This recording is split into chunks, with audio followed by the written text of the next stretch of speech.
হতো যে বাংলার পার্লামেন্টে আইন চালু হয়েছে, সিদ্ধান্ত নেওয়া হয়েছে চুরি করলে চোরের হাত কেটে দেওয়া হবে। একটা চোরের হাত কেটে খালি ভিডিও ভাইরাল করে দেন, 24 ঘন্টায় বাংলাদেশের চোরেরা তওবা করে আল্লাহর ওলি হয়ে যাবে। ও বলে ভিক্ষা করে খাবো, তাও চুরি করবো না।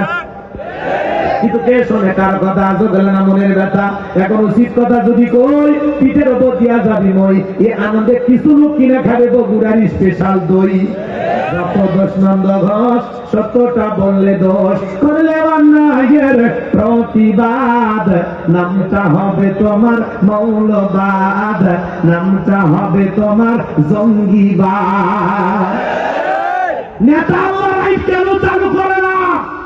কারণ নেতা জানে আল্লাহর আইন চালু করলে দেশের টাকা বিদেশে পাচার করা যাবে না, জনগণের পকেট ডাকাতি করে দুর্নীতি করে হাজার হাজার কোটি টাকার মালিক হওয়া যাবে না।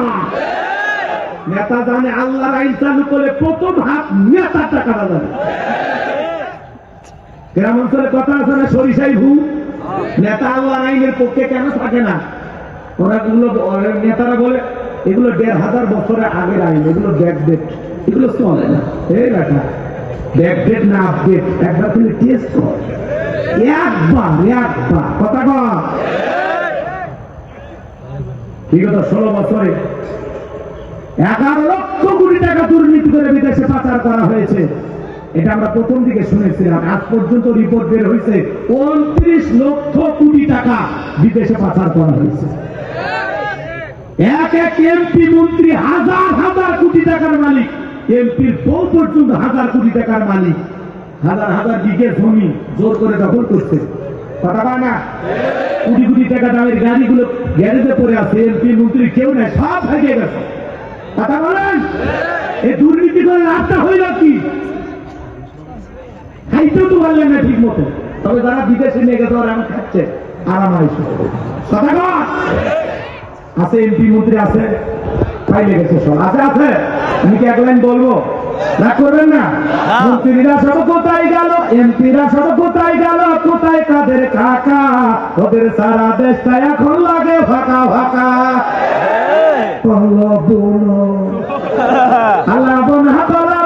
যায় না তাদের দেখা, ওদের সারা দেশটা এখন লাগে ফাঁকা ফাঁকা। আইন মন্ত্রী আটকে গেল আইনেরই ফাঁকে, দাড়ি সারা দরবেশারে ভণ্ড ভণ্ড লাগে। দাড়ি কেটে নৌকা চড়ে পালা সারা জীবন দিতে তো নৌকা ধরেনি।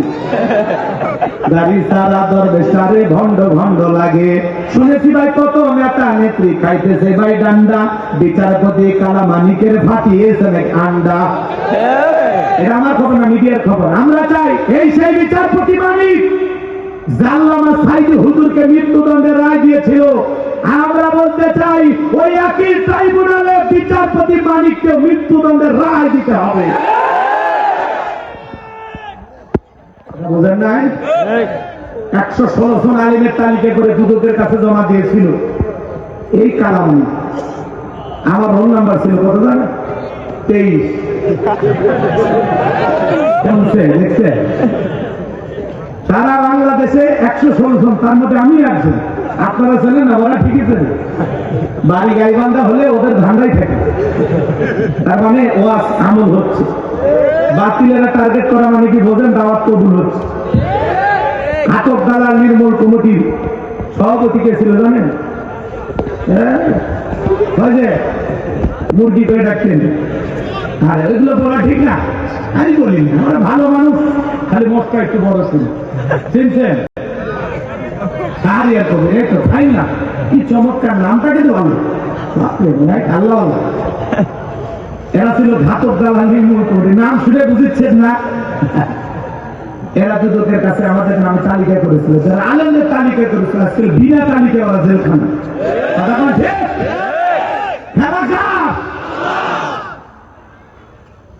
তবে আজকে একটা ভিডিও ভাইরাল হয়ে গেছে, চ্যানেল আপনারা দেখছেন কিনা? যারা ওই দল করে আওয়ামী লীগের যারা কি জেলখানার ভিতরে তাদের সেইভাবে খাওয়ানো হচ্ছে, বড়ি রোজ মস্ত টস্ত দিয়ে ভিআইপি ভাবে মনে হচ্ছে দাওয়াত খাওয়া দিচ্ছে। আরে আচ্ছা, আমি এতে দোষে কিছু দেখি না। কারণ কি? ওদের কাছে এত টাকা, এত টাকা ওদের কাছে। ওরা যদি 50 বছর জেলখানা থাকে তাও এই জেলখানা থেকেও কে খায় ঘুরে বেড়াবে। আর জেলখানা হলো টাকার খেলা, টাকার খেলা। কি বা ওখানে যারা সেবা যত্ন থাকে, জেলার থাকে, দায়িত্বশীল যারা থাকে, এদেরকে যদি টাকা দেওয়া হয়, আপনি কি ইস্তেমাল? ওটি লেখা আছে রাখি বলি নিরাপদ দেখাবো আলোর পর। কথাকে বোঝেননি? আসলে কিন্তু ঘটনা তা নয়। জেলখানা এমন একটা জায়গা, টাকা দিলে বিড়ি পাওয়া যায়, নিশাদ্রব্য পাওয়া যায়, কথা বলে না। কি? এই কথা কইন না, বলে পাওয়া যায়, তাই কি?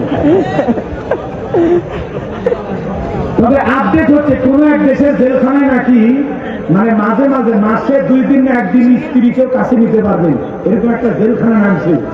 এটা ভালো, এটা ভালো, খারাপ না। কিন্তু এদেশেও যদি এরকম নিয়ম করা যায় ভালো। যার দীর্ঘদিন জেলখানায় থাকবে, অন্তত মাসে 2 দিন হোক 3 দিন হোক তার বউ তার কাছে থাকবে। কি না? হাসতে হাসতে,